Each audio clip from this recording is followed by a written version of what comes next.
558 DZXL.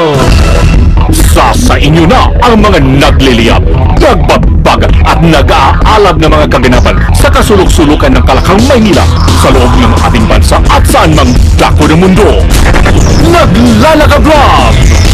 Tatampukan ng mga pambihirang kaganapan na bumabandera sa mga police blotters, mga kulay dugong pangyayari na nakakagimbang at mga nakakatawang pansin eksena na tiyak na pag-uusapan.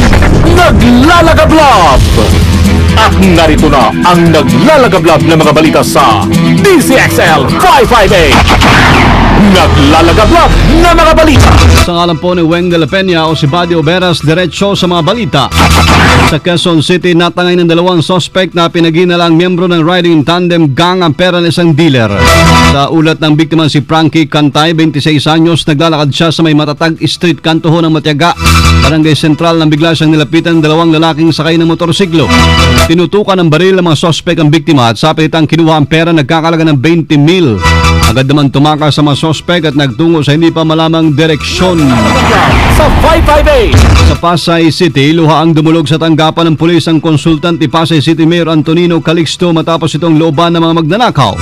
Nilalang biktima si Cristina Maui na nakatira sa may Don Jose Street, Barangay 65, Zone 8 ng lungsod.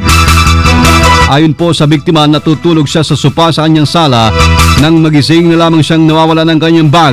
Natangay ng suspect ang bag na naglalaman ng 127,000 pesos na cash, iba't ibang IDs at maging mga ATM cards.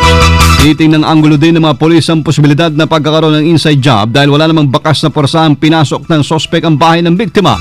Inamin ng biktima na kasama niya sa kanyang bahay ang ilang kaibigan at mga kasambahay. Naglalagablog na mga balita. Dapper arestado sa QC. May balita si Silvestre Labay. Rambo, i-radyo mo. Nakapit ngayon sa Station 10 ng Quezon City Police District ang isang kilabot na hold-upper. Makarang hold-upping nito ang mag-asawang negosyante sa Quezon City. Arestado ang suspect na si Nestor Valdez Jr. 27 taong gulang, miyembro ng Batang City Jail at residente ng Calayan Street sa Barangay Central, Quezon City. Sa salaysay na mag-asawang sina Medina at Ronald Calica, residente ng Old Capitol site sa Pelcoa, Quezon City. Kaninang pasado alas 2 na madaling araw, pumasok umano sa kanilang bahay ang suspect. Bitbit ang screw driver at nagdeklarang hold up. Pero nanlaban si Ronald, inaagaw ang kinamit nitong screwdriver ng suspect at sa tulong na rin ng taong bayan, kinuyog ang hold-upper, pinagbubugbog pagkatapos ay dinala sa himpilan ng pulisya. Kasama ko sa Quezon City para sa DZXL 558, ako si Silvestre Labay, Tata Carmen. Naglalagablog na mga balita. Paghuli naman ng MMDA laban sa mga kolorum na pampublikong sasakyan magpapatuloy. May balita si Joyce Sadra. Joyce, i-radyo mo. Nagpapatuloy ang paghuli ng MMDA sa mga kolorum na bus, taxi at AUVs. Bahagi ito ng hakbang para mabawasan ang pagsisikip ng daloy ng trapiko sa Metro Manila. Kahapon 20 public utility vehicles na kolorum ang nahuli sa joint declaration of joint operation ng MMDA at LTFRB. Bukod pa dito ang nahuling kolorum na 4 na taxi at 3 AUVs. Kasama mo sa MMDA para sa DZXL 558, Joyce Collantes Adra, Tatak RMN. Naglalagablog na mga balita. DZXL Ulat Palaro. Basketball tayo. Congratulations, sinalaho natin ng Philippine National Basketball Team ang Saudi Arabia sa score ng 78-66 sa Group A ng preliminary round ng FIBA Asia. Kagabihuyan, gamit ng running offense at shooting abilities, maagang uminit ang Gilas Pilipinas sa tulong ng sunod-sunod 3-point shots ni LA Tenorio at Jeff Chan. Mamaya po ay makakalaban ng Team Pilipinas ang kupunan naman ng Jordan na natalo naman ng Chinese Taipei sa score na 91-87 sa kanilang naging laro kahapon din. Naging digitan ang laban sa pagitan ng Qatar at Japan kung saan nanalo ang team ng Qatar sa score na 75-74 sa Group B. Walang kahirap-hirap naman na inilampasan ng Iran ang Malaysia sa score na 115-25. Sa panimulang laban sa Group C, ginulat naman ng South Korea mga manonood ng kanilang talunin ng China sa score ng 63-59. At sa Group D naman ay nagwagi po ang Bahrain sa overtime game kontra sa India sa score na 82-80. Naglalagablak DZXL Showbiz Balita. Wala po si Loli, but andito si Miss Candy.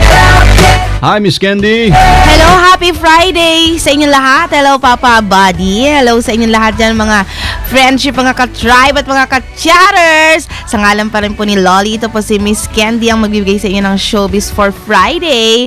Eto na, nanindigan ng aktres na si Mariel Soriano na ipagpapatuloy niya ang kanyang pag-aaral sa London. Bridge is falling down. Bigat. Oo nga, bigatin. Ikaw na ang nasa school ng London.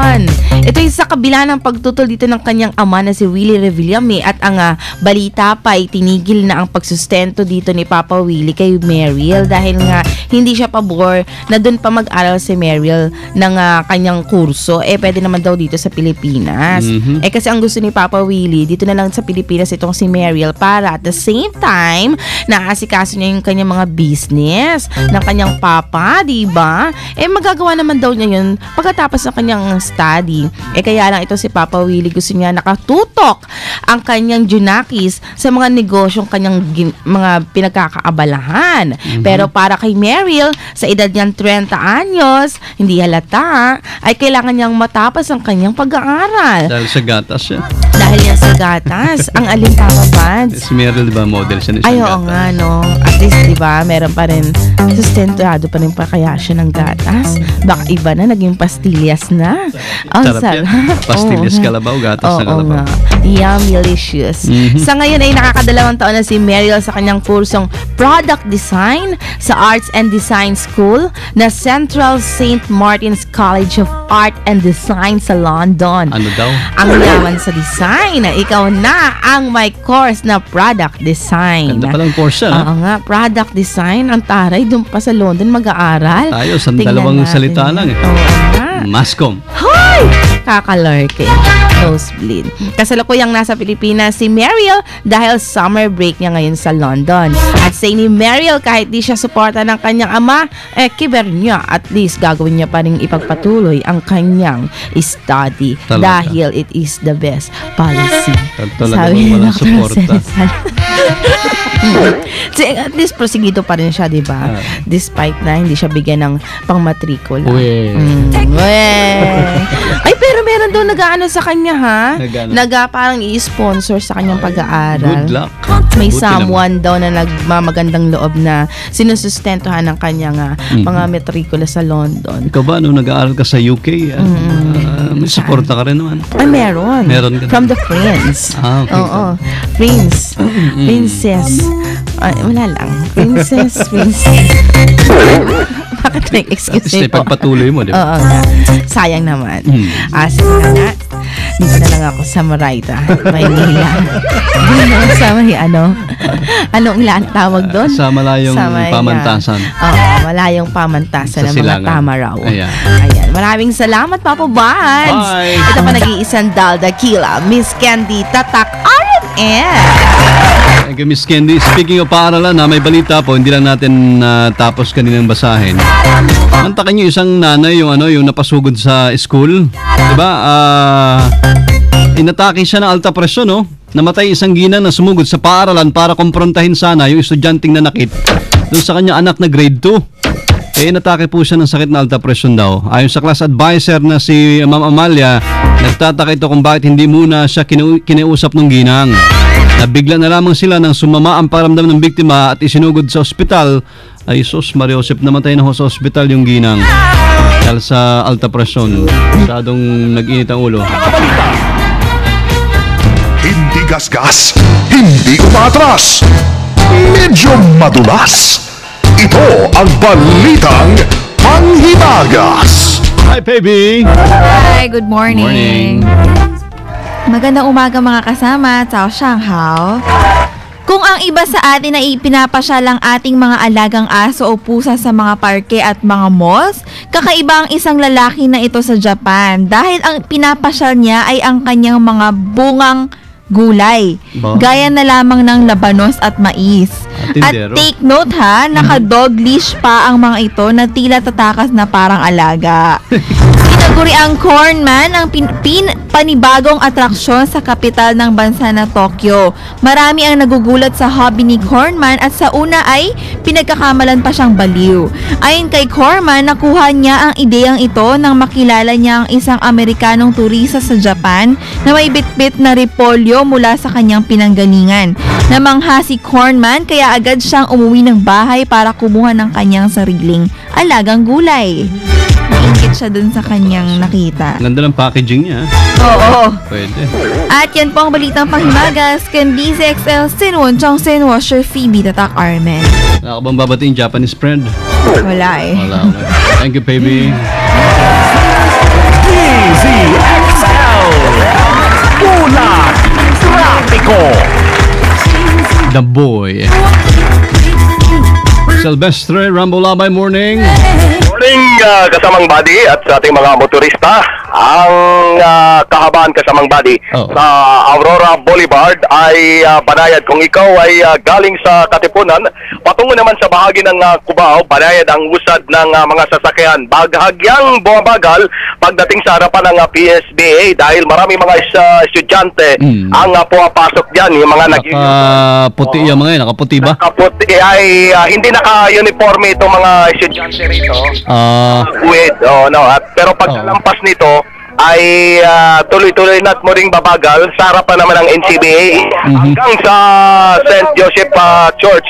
Pero pagkalampas nito ay babagal pagdating sa 15th Avenue hanggang sa Cubao. Sa kabilang linya, patungo naman sa bahagi ng Katipunan sa Marikina ay banayad ang usad ng mga sasakyan. Bahagyang bumabagal naman kasamang bali pagdating naman sa bahagi ng Katipunan. Traffic din pala dyan sa kinaroroonan mo, no?